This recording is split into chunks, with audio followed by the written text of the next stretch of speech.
Apa jaminannya bahwa orang yang cintanya sama agama nggak bisa melakukan hal tersebut? Bisa aja orang yang cinta sesama agama juga bisa lebih cinta orangnya daripada Tuhannya.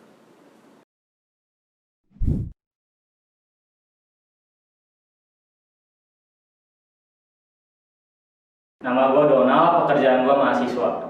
Ya cinta beda agama boleh, karena cinta itu nggak memandang perbedaan. Yang memandang perbedaan itu biasa orang tua. Nama saya Arvia, saya full timer di sebuah gereja di Jakarta. Bagiku ini soal perbedaan bukan berarti kita beda kita nggak cinta, tapi soal cinta yang serius, soal relasi yang mau kedepannya serius. Aku pikir fondasinya juga harus disamain, dan agama itu adalah hal yang mendasar sih.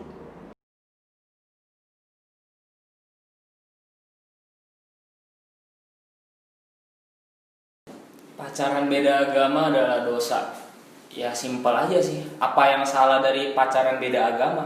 Emang dengan pacaran beda agama kita melakukan kejahatan-kejahatan seperti mencuri kah, berbohong kah, atau mungkin hamil di luar nikah kah, atau gimana?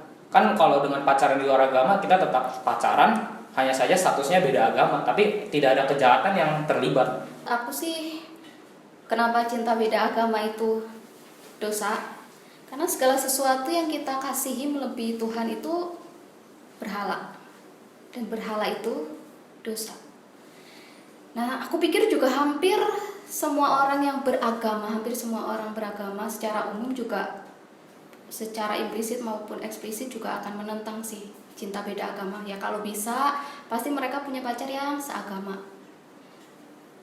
Nah, dosa bagiku, karena ujungnya nanti kita akan mengagungkan cinta ke orang tersebut daripada ke Tuhannya. Apa jaminannya bahwa orang yang cintanya sama agama nggak bisa melakukan hal tersebut?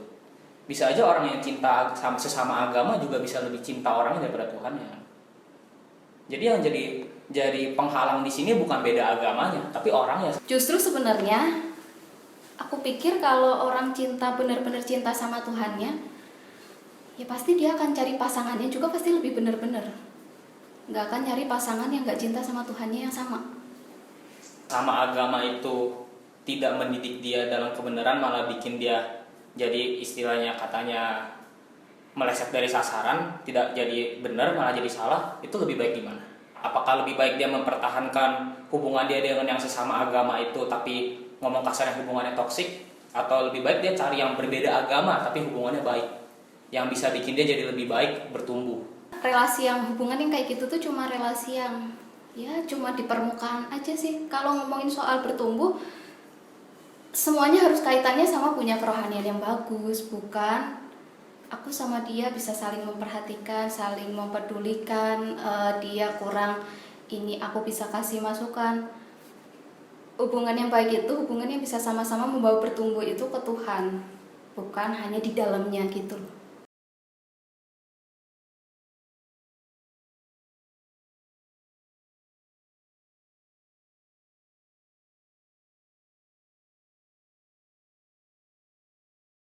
Inilah kenapa seseorang itu bisa melakukan ABCD dalam hidupnya itu. Pasti ada nilai yang dia pegang. Misalnya kenapa aku baik sama semua orang, pasti dia punya nilai.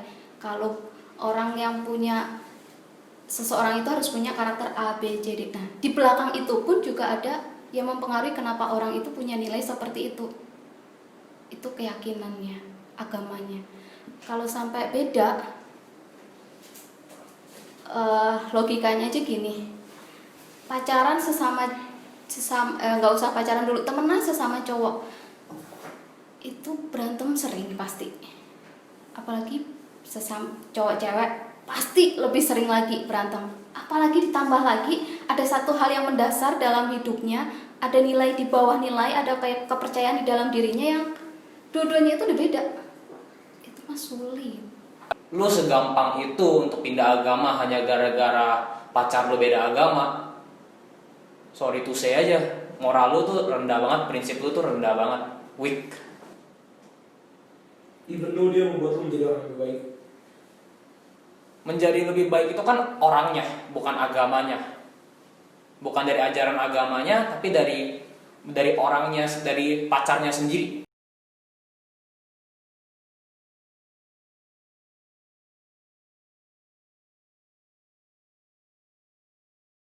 Karena sebenarnya cinta itu sebuah perasaan. Perasaan itu bisa dikendalikan. Jadi bisa dipikir kalau perasaannya nggak benar, bisa dikasih tahu juga. Karena sekarang aku suka ini 5 menit ke depan, 7 menit ke depan, besoknya belum tentu aku suka hal yang sama. Senang, menyukai hal yang sama. Karena itu bisa berubah. Cinta itu bisa berubah. Sebenarnya kalau gue mau ngomong sih, menurut gue dua-duanya salah ya. Fondasi dari hubungan itu, oke, pertama cinta. Tapi untuk membuat cinta itu terus bertahan, untuk terus berkembang itu bukan cinta lagi yang dibutuhkan. Tapi yang paling dibutuhkan adalah rasa percaya. Kalau kitanya nggak ada rasa percaya sama pasangan kita, sama pacar kita, buat apa lu pertahanin hubungan itu?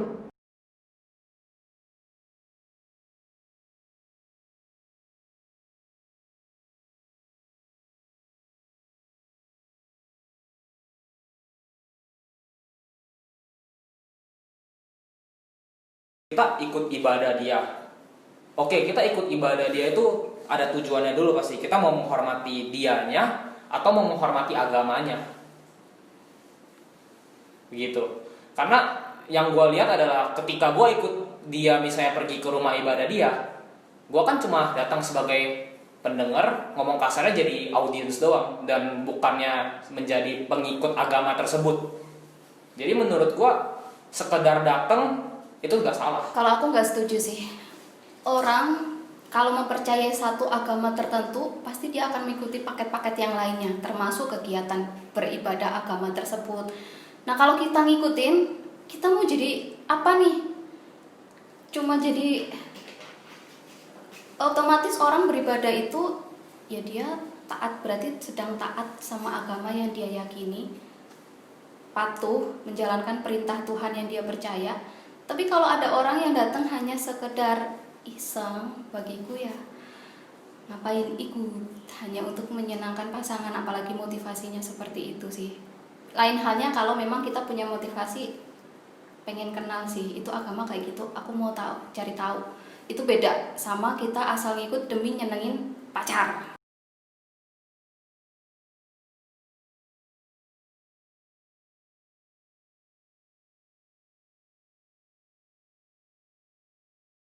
Enggak juga. Menurut gua bukan cuma hubungan yang beda agama. Kalau ngomong begitu ya, itu bukan cuma beda agama. Yang sama agama juga ada. Ngomong kasarnya yang lagi viral ini aja lah, nggak perlu gua sebutkan mereknya. Itu sama agama, tapi kenapa bisa begitu? Iya, benar. Semua hubungan pasti ini ada masalah ke depannya. Tapi kalau yang nggak sama agamanya, masalahnya makin banyak. Bayangin aja kalau kayak sekarang 2 orang berelasi, udah ada masalah di dalamnya, masalah yang lain ke depannya, ditambahin lagi satu masalah beda agama, hal yang sangat mendasar. Logikanya ngapain harus buang-buang tenaga untuk mengerjakan banyak PR yang harus dikerjakan, termasuk PR beda agama. Kita misalnya waktu Natal, dia Natalan, kita di rumah. Waktu Lebaran, dia Lebaran. Terus termasuk ketika kita punya masalah, dia doanya ke Tuhan yang sana, kita ke Tuhan yang sini. Waktu makan, itu aja kita aja berelasi nggak cari masalah, dapat banyak masalah. Ditambah kita sengaja mau mendatangkan masalah. Seperti itu. Oke, mungkin ada benernya. Cuma gini loh, PR tambahan tapi bukan PR utama kalau menurut gue. Karena menurut gue PR utamanya sebenarnya bukan hubungan beda agama yang bikin masalah ke depannya. Kalau mau gue koreksi soalnya itu adalah rasa percaya yang sudah hilang, itu yang bikin hubungan itu jadi sulit ke depannya. Karena kalau kita lihat rata-rata kasus perceraian itu terjadi karena perselingkuhan. Dan bukan karena beda agama sebenarnya, tapi karena perselingkuhan itu. Kenapa perselingkuhan itu bisa terjadi? Karena tidak ada rasa percaya lagi. Ada rasa bosen. Bisa jadi karena mungkin salah satu dari pasangan tersebut saling menuduh sampai akhirnya benar-benar terjadi. Kalau ada orang yang melegalkan nikah melebihi 2-3 perempuan nggak apa-apa, dia bisa melakukan itu. Bayangin aja kalau aku punya agama A, pasanganku punya agama B. Di agamaku nggak boleh tuh cerai, di agama dia nggak cerai sih, tapi nikah, boleh nikah lagi lah. Berat kan, PR kayak gitu berat kan, kalau dipikir-pikir. Itu kalau dirunut dari mana asalnya? Ya masalah beda agama, beda prinsip hidup, beda Tuhan yang dia pegang, beda perintah-perintahnya juga.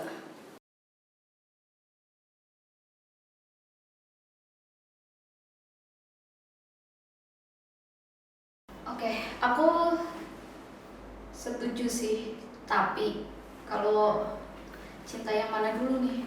Mesti dijelasin. Kalau kita mencintai semua orang selayaknya saudara, oke, enggak memandang perbedaan, tapi ada satu hal yang bagiku yang mendasar yang memang nggak bisa, beda agama. Perbedaan tetap harus dirangkul, tapi cinta beda agama gak ada tawaran lagi. Cintanya sendiri itu nggak memandang perbedaan. Yang sering kali memandang perbedaan itu orang tua. Kayak dalam kasus dimana orang tua pasti nanya kan, pacar kamu agamanya apa, pacar kamu ininya apa, pacar kamu itunya apa, pacar kamu kondisi keuangannya gimana, gini gitu. Orang tuanya pasti yang memandang perbedaan, tapi cintanya sendiri tuh no problem sebenarnya gitu loh. Dan kalau tadi kakak bilang cinta kalau beda agama itu nggak bisa, maksudnya kan, bukannya kita diajarkan untuk kita harus menyayangi semua orang tanpa memandang bulu. Iya benar. Harus bisa menyayangi. Berarti kenapa tadi kakak bilang kita nggak bisa memberikan cinta yang sama ke orang yang beda agama? Padahal kan mestinya kita tidak boleh menjudge, tidak boleh berlaku karena memandang saranya dia. Iya, aku setuju. Kalau kita harus menyayangi semua orang, setuju dalam hal itu. Tapi kalau kita harus mencintai seseorang yang beda dan harus jalan berdua, berelasi, berhubungan, itu aku yang nggak setuju. Bukan berarti kita nggak cinta dong sama dia. Aku mengasihi dia juga. Tapi aku nggak bisa kalau harus jalan bareng berdua sama orang yang beda agama. Itu poinnya. Kita mengasihi. Cuma bedanya kalau sampai ke depannya dibawa buat berelasi, itu sulit.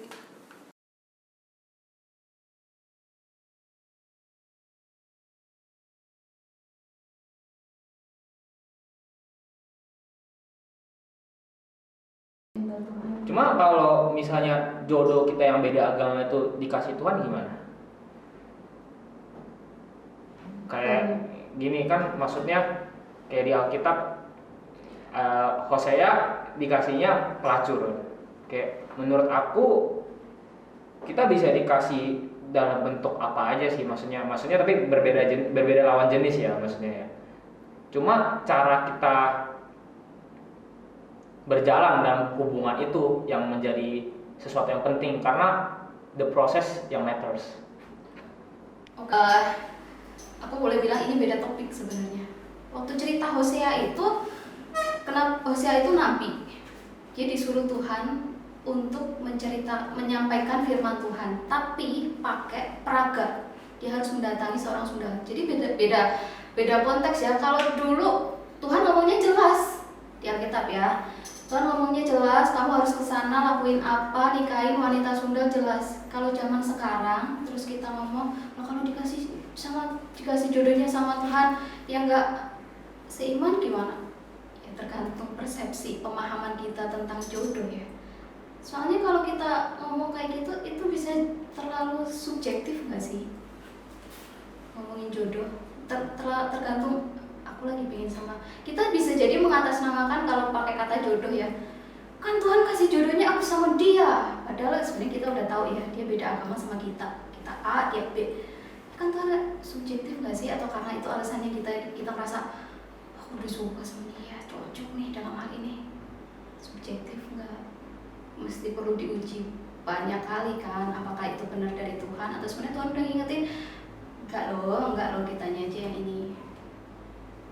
Bagaimana kalau dalam konteks masalahnya seperti Tuhan memberikan jodohnya pasangan kita ini untuk bisa membuat pasangan tersebut dekat ke Tuhan. Kalau memang berhasil, bukannya kita sudah menjadi dampak, kita jadi terang dan garam. Oke, itu bisa. Cuma nggak perlu berrelasi, nggak perlu pacaran juga bisa. Alangkah baiknya kalau sepanjang pacaran kita ajak dia kenal Tuhan, percaya Tuhan. Habis itu pacaran juga boleh kan? Dia udah percaya Tuhan.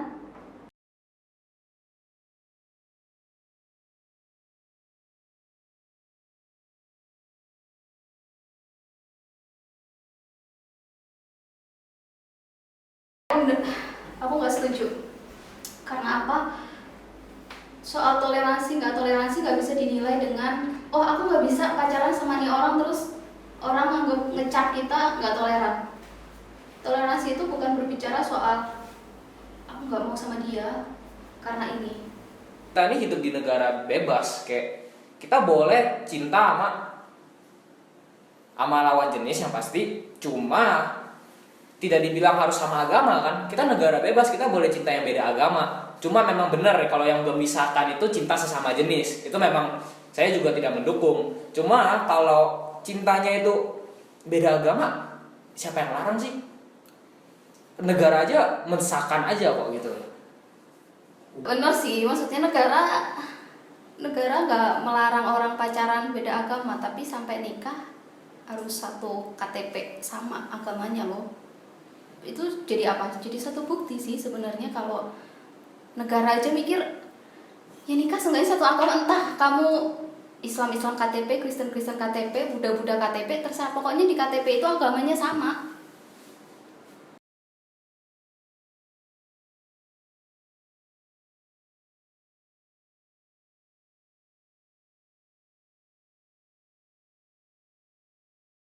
Soal dijudge orang sih, kalau menurut aku pribadi dalam hal ini itu tergantung sama pandangan hidup masing-masing orang dan prinsip yang dia pegang sih. Dijudge sama orang itu judge kayak caci makiannya mereka, judge-nya mereka itu nggak bisa memberi lu dampak baik apapun gitu loh maksudnya. Beda halnya kalau mereka memberikan nasihat, itu mungkin masih bisa diterima karena nasihat itu kan positif, sedangkan judgement dari orang itu biasa cenderung negatif gitu kan. Lagi juga menurut gua gini loh, lu jadi laki, lu berani lakuin, lu berani terima akibatnya. Kalau lu memang dari awal udah takut dijudge, mending lu nggak usah lakuin hubungan itu gitu loh.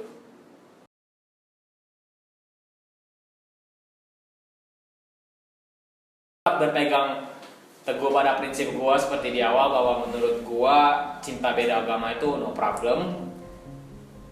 Dan gue juga dapat banyak hal sih dari episode 2 pihak ini, seperti tadi yang ceritanya Hosea itu cukup membuka wawasan lah. Ketika membahas hal ini ya saya memandang lawan bicara saya sebagai pribadi yang gak perlu saya ngejudge walaupun ya kita beda pendapat. Dan kalaupun aku ketemu dengan banyak orang juga yang memang pandangan hidupnya dia memilih menikah bahkan dengan orang yang beda agama, aku juga nggak akan ngejudge orang tersebut sih. Cuma sepanjang aku bisa ngomong ke siapapun itu, hidup ini udah sulit, hidup sendiri aja sulit, hidup berdua tambah sulit. Kalau berduanya juga pilihnya nggak benar-benar, makin banyak kesulitan yang akan kita hadapi ke depan. Jadi jangan buat kesulitan-kesulitan yang sebenarnya nggak perlu. Jadi bagiku cinta beda agama, tolong pikirkan 1000 kali lipat lagi. Oke, terima kasih teman-teman.